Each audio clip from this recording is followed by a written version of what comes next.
भरी। जय सदानंद जी। जय श्री गुरु जी।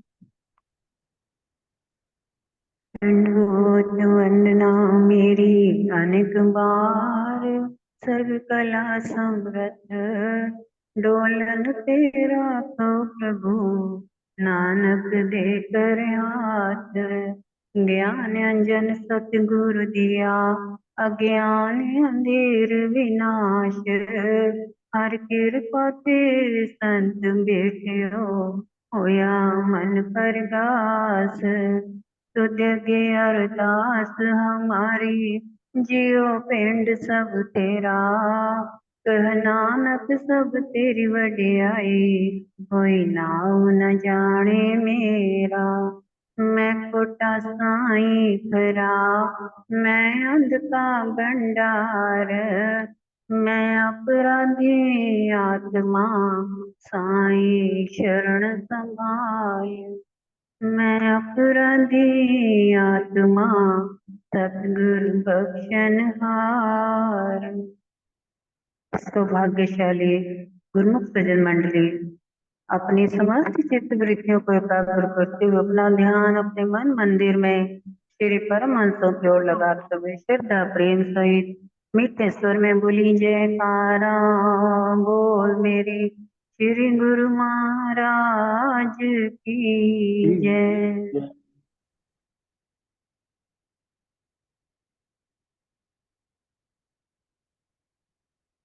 नदिया एक घाट बहुतेरे, कहे कबीर वचन के फेरे। नदिया एक घाट बहुतेरे, कहे कबीर वचन के फेरे। कहे कबीर वचन के फेरे। गुरुमुखो, अभी जो आप ये दोहा सुन रहे हैं, इसका अर्थ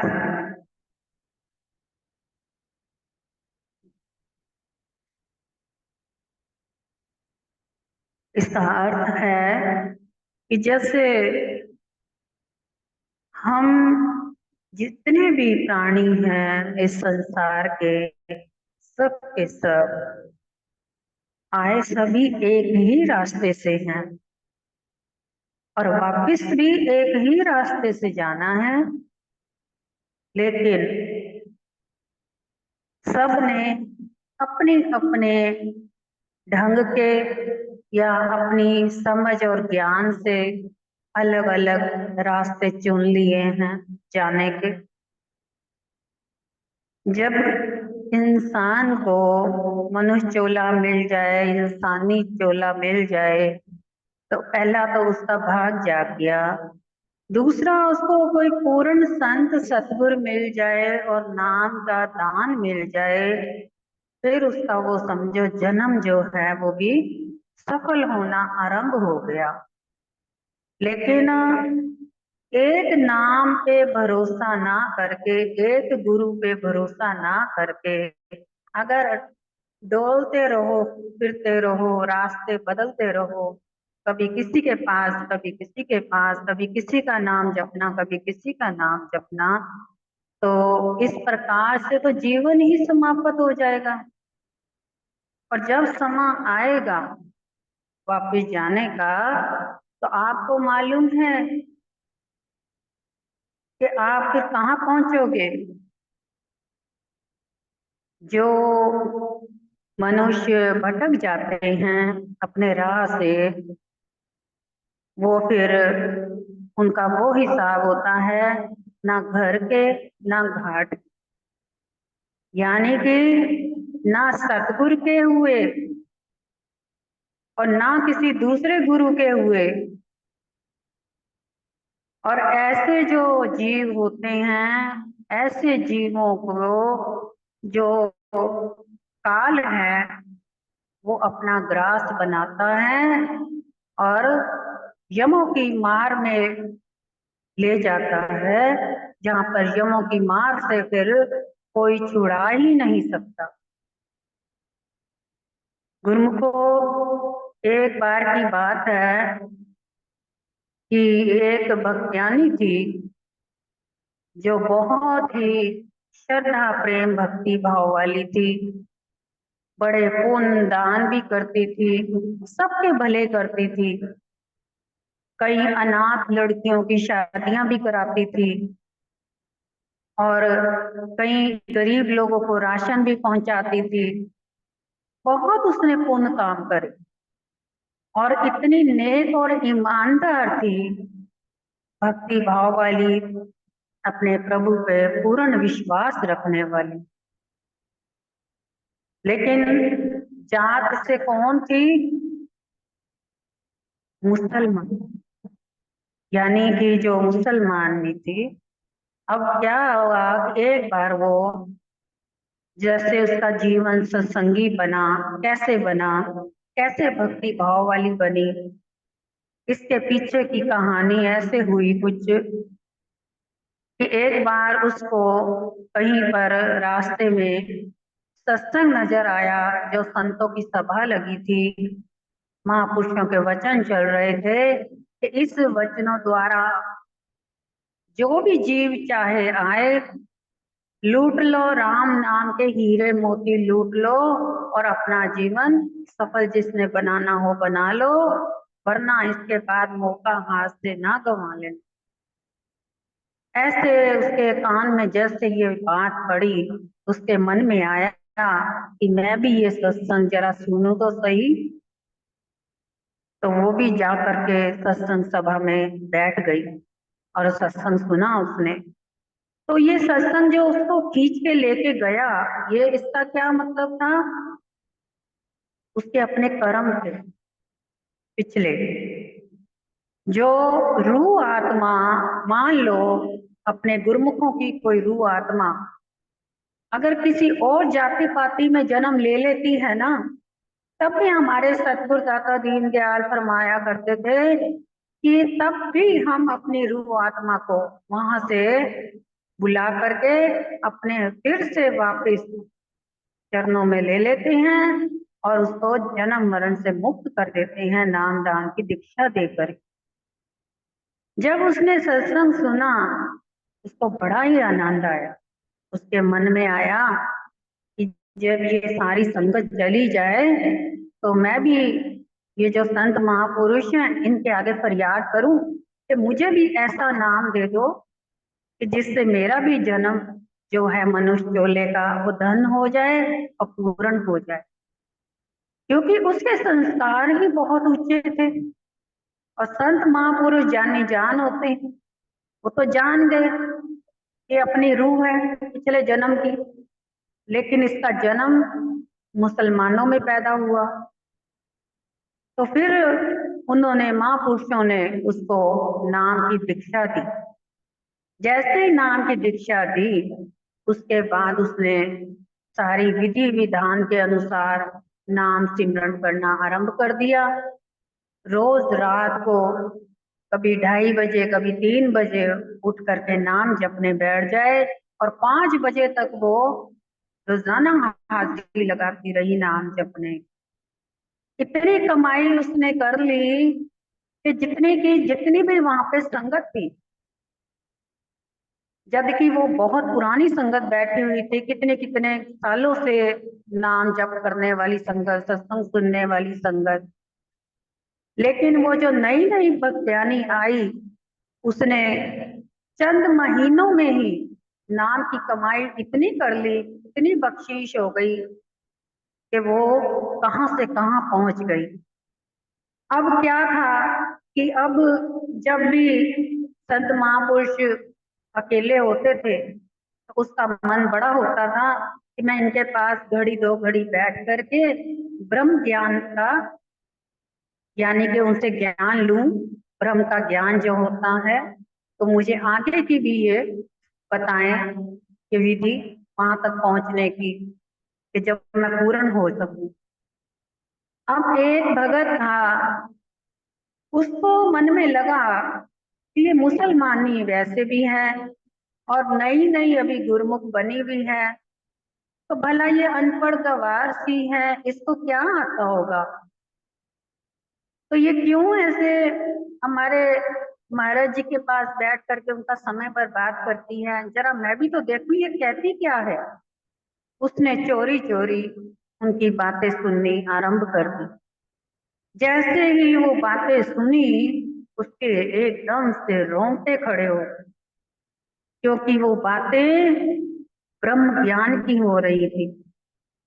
और वो हैरान हो गया कि ऐसी ब्रह्म ज्ञान की बातें तो आज तक हमारी सारी संगत के अंदर किसी ने भी नहीं करी, और ना यहाँ तक कोई पहुंचा है। और ये कुछ ही चंद महीनों में ही नाम की कमाई इतनी करके इतनी आगे पहुंच गई। गुरु एक तो होता है ना संसारी दौलत, उस पे एक दूसरे से देख के बहुत ही जेलस होती है कि उसके पास इतनी दौलत क्यों है, या फलाने के पास इतनी दौलत क्यों है, मेरे पास क्यों नहीं है। तो ऐसे भक्ति मार्ग में भी होती है। कोई अगर किसी को देख ले, सुन ले, समझ ले, इसके पास इतनी भक्ति का खजाना है या इसको इतना ज्ञान है, तो उसके पीछे भी बहुत चोर लुटेरे लग जाते हैं। हमारे पूज्य महाराज जी, दर्दी महाराज जी फरमाया करते थे, समझाया करते थे सबको, गुरुमुखों को, कि गुरुमुखो, जिस प्रकार से संसारी हीरे मोती अगर किसी के पास हो, उसके पीछे चोर डाकू लग जाते हैं, अगर उनको पता लग जाए कि इसके पास हीरे मोती जा रहा है। तो ऐसे ही जो भक्ति है हमारी, ये हीरे मोतियों से कम नहीं, ये ऊपर है। इसका तो कोई मोल ही नहीं है पूरे संसार में, तीनों लोकों में इसका कोई मोल नहीं है। देवी देवता तक तरसते हैं इसकी भक्ति, ऐसी भक्ति कोई मिल जाए तो देवी देवता भी अपने जन्म मरण से मुक्त हो सके। तो क्या हुआ, उस गुरुमुख ने जब वो बात सुनी, वो एकदम दंग रह गया। पहले तो अपने आप में शर्मिंदा भी हुआ और आंखों में अश्रु भी आए कि हम तो बहुत पीछे रह गए, हम तो तर्क वितर्क करते रह गए, दिखावा करते रह गए, एक दूसरे को देख देख के भजन बोल रहे हैं, सत्संग कर रहे हैं, किताबें पढ़ रहे हैं या सेवा कर रहे हैं, तो हम तो यही कह रहे हैं कि हमसे बढ़कर तो कोई है ही नहीं यहाँ पर। हम सारे मिलकर के यही करने में लगे हुए हैं और इसी करते करते हमारा जीवन बीत गया, लेकिन हासिल आज तक हमें कुछ भी नहीं हुआ। और वो भक्त्यानी, उसका सिर्फ मकसद ही केवल नाम जपना, भक्ति करना और चुपचाप आना, दरबार में आकर के अपनी सेवा में मगन रहना और सेवा करते करते सिमरन करना। ना किसी की उसने सुननी, ना सुनानी, और ना ही अपने अहंकार का किसी तरह से कोई किसी को बताना। और यहाँ तक ही नहीं बताया कि इतने ऊंचे अमीर घराने से, रईस खानदान से उसका वास्ता था, तभी तो इतने दान पुण्य किया करती थी, तभी तो कहीं गरीब लड़कियों की शादियां करवाया करती थी। उसके अंदर अहंकार नाम का कोई तिनका तक भी नजर नहीं आता था, जिस कारण उसकी जो भक्ति थी वो फलीभूत होती गई। और जब उसका एक बारी अंत समा आया, तो जितने भी आपको मालूम है, जब मुसलमानों में क्या होता है कि जब किसी का अंत समा आता है तो उसको सारे एकत्र हो जाते हैं, तो उसकी एक डोली जैसी सजाई जाती है, तो उसको दफनाया जाता है। अब उसको दफनाया गया कब्र में, जब अब कब्र में उसका जो पति था, उसको मालूम था कि मेरी जो धर्म पत्नी है बहुत ही वफादार, ईमानदार, सेवा भक्ति वाली, श्रद्धा वाली और गरीबों का भला करने वाली, पुण्यदान करने वाली, इतने नेक कर्म वाली स्त्री आज के जमाने में कहीं नहीं मिल सकती, मेरी पत्नी तो एक देवी का रूप है। अब क्या हुआ कि आजकल क्या क्या कुछ होता है, ये भी सुनने वाली बातें हैं, समझने वाली बातें हैं कि वो जब दफना के आए तो अब पति रोज उसकी याद में रोया करे। उसके छोटे छोटे बच्चे भी थे, वो भी बहुत तड़पते थे माँ के बगैर। अब घर में एक उन्होंने बच्चे पालने वाली रख ली। अब वो परेशान बहुत था, रोज उसको ख्वाब आने लगे कि उसकी पत्नी किसी परेशानी में है, किसी दुविधा में है, तो उसको बचाओ। अब वो सोचे कि शायद मैं उसकी याद में सारा दिन रोता हूँ, इसलिए मुझे ऐसे स्वप्न आया। एक बार नहीं, दो बार नहीं, तीन बार, चार बार, पांच बार ऐसे सपने आते रहे, रोज आना एक ही ख्वाब। अब वो रोज उसकी कब्र पे जाया करे और जाकर के रोया करे और नमाज पढ़ा करे। और जब भी रोज जाता वहां पे, दो जो थे कुत्ते थे, वो उसकी कब्र को खोदना शुरू कर दिया करते थे और भौंका करते थे। अब वो सोचे कि पता नहीं ये क्यों ऐसा करते हैं, वो उनको डांट कर मार कर वहां से भगाया करे। लेकिन रोज का ऐसा किस्सा होने लगा, रोज वो आकर के कब्र खोदने लगे और रोज उसने हार के अपने जो जिन संत महापुरुषों के पास जाया करती थी उनसे बात करी। तो उन्होंने फरमाया कि चलो हम भी चलते हैं साथ में। वो भी गए। वहां जाकर के पता लगा कि जो वो भक्त्यानी थी, वो कहती थी कि मैं भक्ति वाली थी और मेरे को हिंदू संस्कारों से ना करके मुझे मुसलमानी संस्कारों से क्यों दफनाया गया। और अंदर से उसके आवाज आई कि मुझे बाहर निकालो और मेरे सतगुरु ही मेरा दाह संस्कार करेंगे। मरी हुई के अंदर से आवाज निकली। तो वो जो कुत्ते थे वो भी पिछले जन्म के सेवक थे। और वो सेवक किसके थे? उस भक्त्यानी के थे कि पिछले जन्म में उसने उनकी बहुत सेवा की हुई थी और वो उसकी कब्र पे रखवाली किया करते थे। ये तो बहुत खैर किस्सा लंबा हो जाएगा सत्संग, लेकिन कहने का भाव अर्थ ये है कि ये जो हमारे पूर्व जन्म होते हैं ना, हम सोचते हैं कि जरूरी नहीं होता कि हम अपना शरीर त्याग करके, पूर्व जन्म यानी शरीर को त्याग करके तो अपने में परिवर्तन लाएं।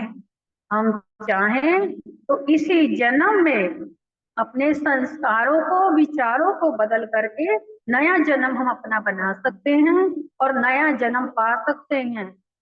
और नया जन्म शरीरों से नहीं होता, सिर्फ विचारों, संस्कारों से होता है। अगर हमारे विचार शुद्ध हैं, संस्कार नेक हैं और कर्म अच्छे हैं, तो हमारा ये जन्म, चाहे भले ही कैसे भी घर में हम पैदा हुए हों, हम चाहें तो इस जन्म को मूल्यवान बना दें, चाहें तो इसको सड़क का कंकड़ पत्थर बना करके खराब कर दें। ये अपने हाथ में है गुरुमुखो। तो इसी प्रकार अपने जीवन का लाभ उठाएं। और कहने का भाव यही था कि आए सभी एक ही रास्ते से हैं और जाना भी एक ही रास्ते हैं, लेकिन आप इधर उधर ना भटक करके अपना रास्ता एक ही पकड़े रखें। क्योंकि एक रास्ता पकड़ेंगे, जगह जगह पानी खोदने से, आपने सुना होगा ये भी सत्संग, कि जगह जगह हम गड्ढे खोदेंगे, पानी निकालने की कोशिश करते रहेंगे, ऐसे जीवन बीत जाएगा और पानी की प्राप्ति कभी नहीं होगी। और पानी की प्राप्ति एक ही जगह से गड्ढा खोदते रहेंगे, खोदते रहेंगे, एक न एक दिन जरूर पानी की प्राप्ति अवश्य हो जाएगी। तो इसी प्रकार एक ही जगह पर टिके रहें, सिमरन भक्ति अपनी करें। और ये 5 नियम किस लिए होते हैं कि रोजाना जैसे हम अपने कपड़ों को धोते हैं, रोजाना हम कपड़े अपने बदलते हैं, क्यों? क्योंकि वो मैले हो जाते हैं। अगर हम रोजाना कपड़े ना बदलें और मैले ही कुचैले पहने रखें तो हमें कई प्रकार की बीमारियां लग जाएंगी, इन्फेक्शन हो जाएगा।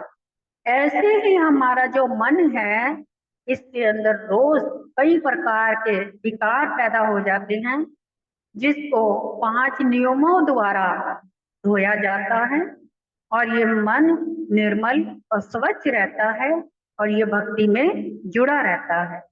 अगर इसको 5 नियमों की हम भक्ति ना दे तो ये मन जो है विकारों से भरा रहेगा और हमारा जन्म भी ये नर्क बना के रख देगा।